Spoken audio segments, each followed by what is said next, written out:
now you're getting with it.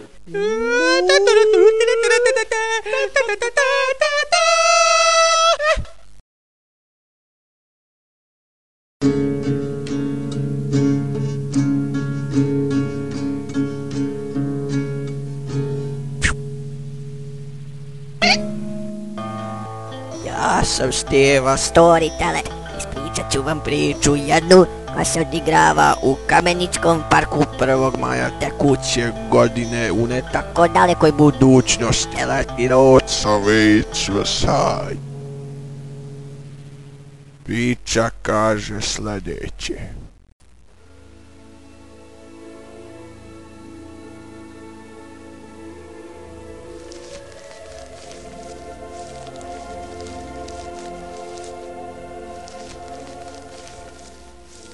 Niko od nas ne bi trebao da šeta sam. A naročito ne bi trebao ti, jer mnogo toga zavisi od tebe. Bobo.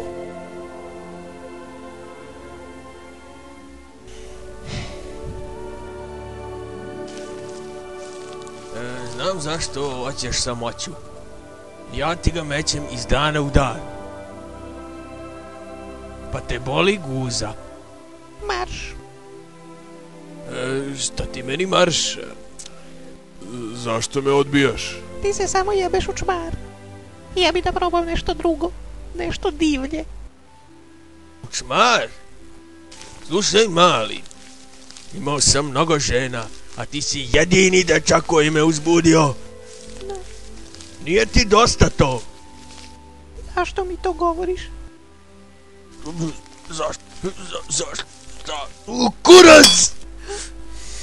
Jevac te, skidaj gaće. Odmah, sada odmah. Skidaj gaće ti. Ja ne nosim gaće.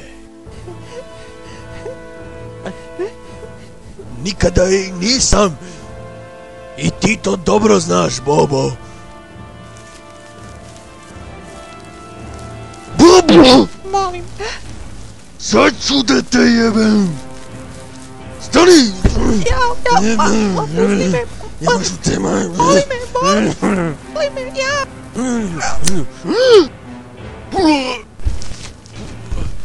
Gde je? Bobo! Bobo, sprade! Bobo! Sprade! Gde Boba? Gde bude li se denuo? Gde si? Ako misliš da se sakriješ, ne možeš! Bobo! Jo!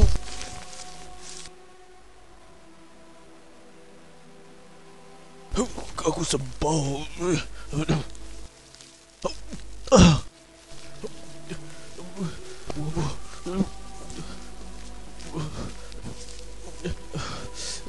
Bobo!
Приятно.